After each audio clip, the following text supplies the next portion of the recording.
Hey guys, my name is Gan Masala and I'm so excited to be here today.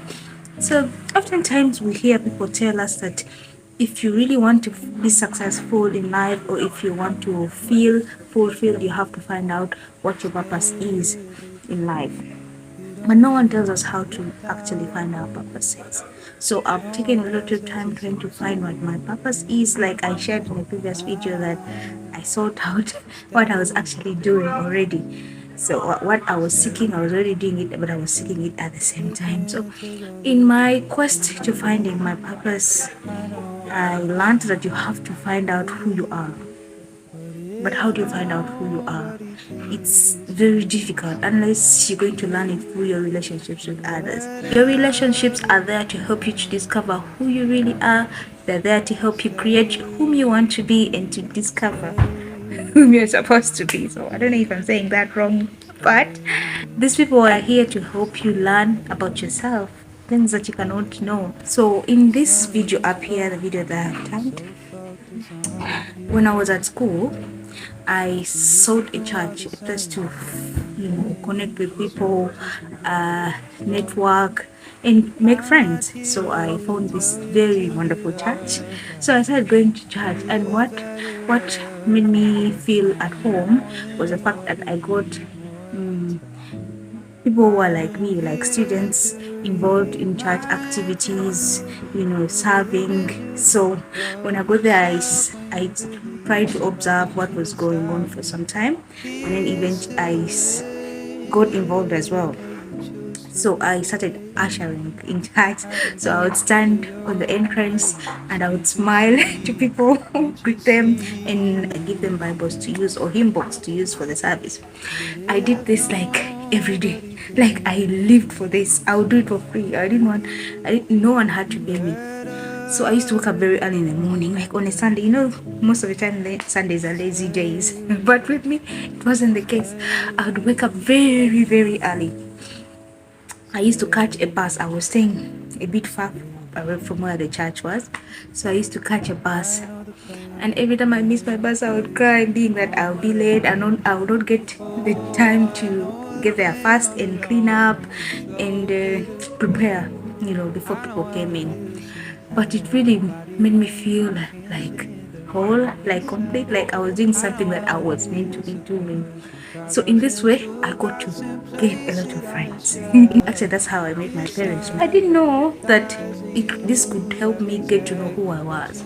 So one day, there was a lady from Nigeria. Hi, Aji. So she told me that the first time she came to this church, she wasn't sure that she would stay, but because of my smile, I welcomed her and she felt at home. She felt like this is something she would want to have more in her life. She felt like I was genuine, something like that. And she felt loved. So she kept on coming and coming again and again, and she liked the way I dressed.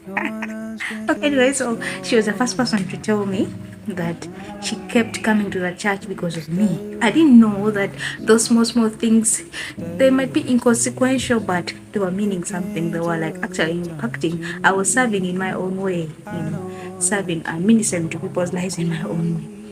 And then another person told me the same thing, another guy. He told me the same thing as like we were in a meeting, and then he stood up, he was sharing his story, how he joined the church, and then he was saying, the first time he came to the church, I was all smiles. And he felt so warmly welcomed, he felt at home. So don't take for granted those small things that you do. Probably they are going to help you discover who you are. So how I got to know who I am, I realized that at my core, I am love. I like giving love and I like receiving love. So at my core, that is it.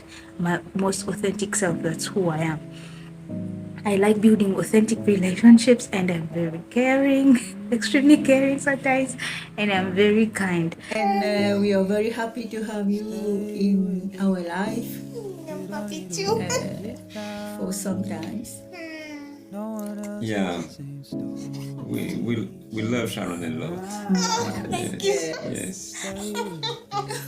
Since we met her, Yeah. yeah, I think yeah, true that we kind of adopted Sharon, and I think that she adopted us.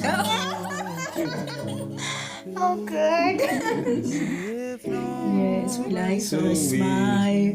she's always laugh, she's yeah. always laughing. She's She's a good smiling. Yeah. She's in good humor every time. She's a good Yeah, girl. yes.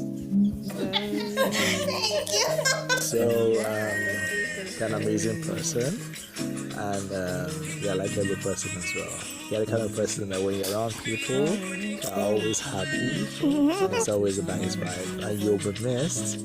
And probably I come to Uganda because of you someday. Sharon, I love you so much. Praise God, like you have been a huge help to my life. Well, and a bad influence as well. But still, I take my chances. Like, I love you for a short time I've known you. You've been a huge impact.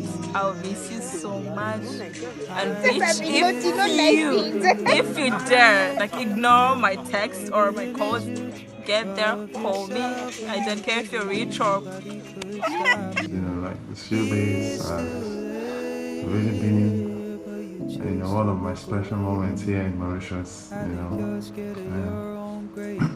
gonna miss your smiles, I'm gonna miss your energy, I'm gonna miss your vibe, you're full of life, you're full of positivity, you're full of good energy, good vibes, and you're a very concerned person, you're a very caring person, you're friends and we are special for life, you're special to me for life, and my relationship with you is something I don't want to, I would never allow to go sour, keep nurturing it. So whatever you do, don't take those tiny things for granted, because they might help you discover who you are and build better relationships. If you're also faced with this question of, we're faced with the challenge of getting to know who you really are, I think the easiest way to get to know who you really are is through your relationships with others. That's why I'm saying it would be wise to use your relationships with others for the genuine intended purpose, not to seek out things or not to take, but to create who you want to be. You create your own happiness, but no one else is going to create it for you. So go ahead and use those relationships for the intended purposes, and I'm sure you'll be happy. I believe in you. You should believe in yourself too. So cheers to more fulfilling relationships, happier relationships, and to getting to know who we really are, and to getting our own happiness and being authentic to who we really are. I love you. Until next time. Bye.